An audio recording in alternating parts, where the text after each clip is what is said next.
भाजपच्या सर्व नगरसेवकांना अज्ञातस्थळी रवाना करण्यात आलं. उद्या महापौर उपमहापौर पदाची निवडणूक पडणार आहे. सर्व नगरसेवक एकत्रित राहावे यासाठी सहलीचे आयोजन करण्यात आले. भाजप मध्यवर्ती कार्यालय येथून सहलीसाठी सर्व भाजप नगरसेवक रवाना झाले. नाशिक महापालिकेत भाजपची एकाहाती सत्ता आली आहे.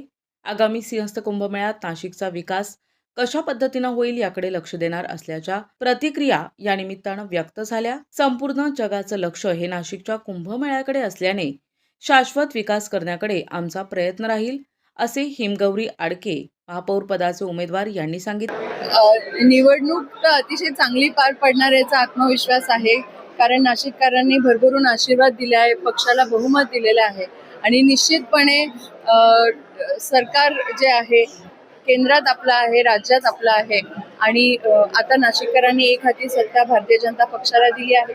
कुंभमेळ्याच्या पार्श्वभूमीवर अतिशय सुरळीत कामं व्हावे या भावनेतनं विकासाला मत हे नाशिककरांनी दिलेलं आहे. अतिशय छान वाटतं आहे. सगळ्या मैत्रिणी जमल्या आहेत, तुम्ही वातावरण बघू शकता, अतिशय खेळीमेळीचं आहे.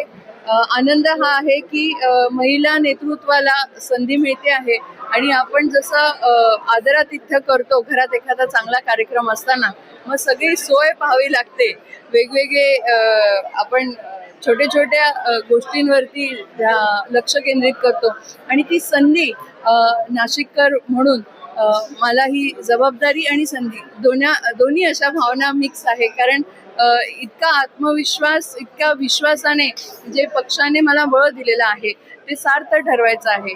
100 नाही तर 200% पर्यंत आपण कसं हे करू आणि ऋणी आहे मी, अशी भावना आहे. खरं तर आगामी कुंभमेळा आहे, कशा पद्धतीचं आव्हान वाटतंय? महिला महापौर म्हणून तुम्ही आपल्या कुंभाचं प्रतिनिधित्व करणार आहात. नक्कीच, जसं मी सांगितलं, अतिशय आनंद वाटतोच आहे, पण आत्मविश्वास आहे की नाशिककर नाराज नाही करणार. नाशिककरांचा जो आत्मविश्वास आहे तोही चांगला वाढलेला आहे. महिला नेतृत्वाला संधी आहे. प्रत्येक क्षेत्रात आपण असं पाहतोय की जसं आपल्या घरी पाहुणे येतात, मी आधीच म्हटलं, आपली संस्कृती आहे अतिथी देवो भव आणि प्रत्येक नाशिककराने ही भावना ठेवली पाहिजे अशी माझी विनंती आहे सगळ्यांना. हा आपला संस्कृतीचा पर्व आहे, हा ठेवा आहे आणि तो घराघरात पोहोचला पाहिजे आणि या निमित्ताने विकास हा नाशिकला पोचणार आहे आणि जगाच्या पाठीवर नाशिकचं नाव मोठं होणार आहे आणि नाशिक मोठं झालं तर आपण मोठं होऊ. शेवटचा प्रश्न, आपलं नाव जेव्हा पुकारलं तेव्हा तर खरं तो क्षण मला पाहायला मिळाला नव्हता. नंतर मी ते बघितलं की